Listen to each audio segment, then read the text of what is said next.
The Bandits are back. What's up? This is Coach David from Cuts Performance, and this is the first pre-testing session with the Midwest Bandits 14U baseball team. So after I finished setting up, we got started with some speed testing. What we did was staggered starts, going for 10 meters using the lasers, and we did 3 reps per person. We make sure that each person was getting to the back of the line, getting full rest, so that each rep can be the best as possible. After we finished with the 3 staggered starts, testing our linear speed, we moved into some lateral starts, as you can see me demonstrating here. So with the lateral starts, we faced towards home plate, relatively speaking, and each person got 1 rep, do or die, do your best, and then we faced the opposite way just to see any side-to-side differences and get an average. After that, we took a break, and then we moved into some lower body power testing. We tested the athlete's lower body power using the standing broad jump test.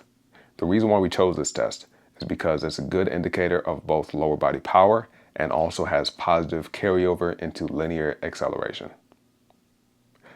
So overall, each athlete got to jump 3 times before we broke off into a water break after each individual's jump.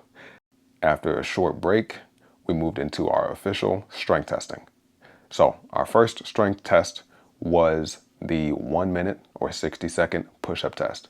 We did have strict standards counted by a fellow athlete, holding them accountable, making sure they're going through full range of motion down to 90 degrees and back up to full elbows locked at the top, and seeing as many reps as you can do within those stipulations for a full minute. After that, we moved into a pull-up test. Similarly to the push-up test, I wanted to give clear instructions and hard set standards of what we're looking for in terms of form to make sure that the athletes are able to hold each other accountable, and there's a clear line of correct, count that as a rep, or incorrect, do not count that as a rep.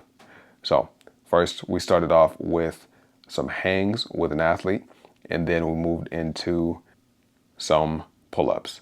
So again, during this test, we had a 1-minute pull-up test. Every athlete got 60 seconds to complete as many full range of motion pull-ups as possible, going from elbows at least 90% locked out to bringing your chin above the bar without lifting your chin and extending your neck.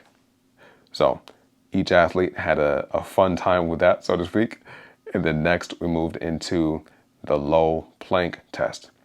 What we did here was have group A on the left do their low planks first for as long as possible with a stopwatch counting upwards. For this drill, we used a point system. Each athlete gets 1 point per 30-second interval that they can stay up and hold good form during the low plank. The standard that I set to beat was 1 minute and 30 seconds or 90 total seconds, but we had athletes go up to 3 minutes and 33 seconds. So these guys came in ready to work, locked in, focused, having fun, working hard, just like I like to see. Thank you for watching. Like and follow for more.